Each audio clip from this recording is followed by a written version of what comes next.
Syederalun Sekretaris Umum Pimpinan Pusat Muhammadiyah, Abdul Mukti, mengapresiasi klarifikasi dan permintaan maaf Ustadz Khalid Basalamah terkait potongan video ceramahnya tentang wayang yang menimbulkan polemik. Menurutnya, klarifikasi dan permintaan maaf tersebut merupakan sikap yang arif. Mukti juga menjelaskan dalam sejarah dakwah Islam, wayang merupakan media dakwah yang efektif dan membumi serta diterima di semua kalangan. Wayang di Indonesia merupakan wujud kreativitas seni dan inkulturasi nilai-nilai Islam yang turut membentuk budaya luhur bangsa. Diberitakan sebelumnya, Ustadz Khalid Basalamah mengklarifikasi potongan ceramahnya terkait ramainya persoalan wayang yang disebut bertentangan dengan tradisi Islam. Akibat potongan ceramah itu, Khalid banyak dikritik karena dituduh mengharamkan budaya wayang karena dianggap melanggar syariat. Saya akan coba klarifikasi jawaban kami, saya coba bagi menjadi 3 bagian, saudaraku, seiman dan juga sebangsa dan setanah air.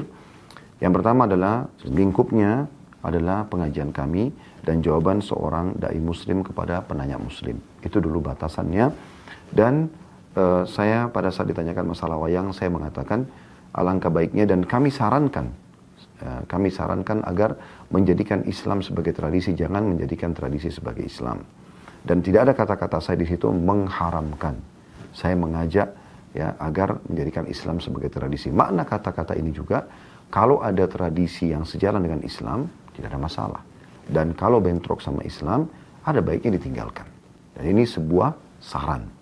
Potongan yang kedua teman-teman sekalian, pada saat penanya menanyakan bagaimana tobatnya dalang. Jadi pertanyaan ini kami jawab. Ini mirip dengan sebenarnya lingkupnya ya. Kalau ada yang menanyakan bagaimana tobatnya seorang pedagang, seorang guru misalnya, disebutkan profesi. Maka saya sebagai seorang dai muslim menjawab, umumnya kaum muslimin kalau bertaubat. Dan setiap muslim pasti akan merasa bahagia, senang kalau diajak bertaubat. Dan memang jawabannya taubat nasuha. Kembali kepada Allah dengan taubat yang benar. Potongan yang ketiga teman-teman sekalian, sangat berhubungan dengan jawaban saya terhadap potongan yang kedua tadi, yaitu dimusnahkan. Jadi kalau ada orang yang memang taubat, misalnya di sini dia seorang dalang. Kalau dia sudah taubat, memang dia tidak mau lagi melakukan itu, maka mau diapakan wayang-wayang ini? Saya katakan untuk dia secara individu dimusnahkan. Sebatas itu. Saya sama sekali tidak berpikir ataupun punya niat untuk menghapuskan ini dari sejarah nenek moyang Indonesia, atau misalnya menyuruh seluruh dalang-dalang bertobatlah kepada Allah. Ya. Atau misalnya semua wayang harus dimusnahkan.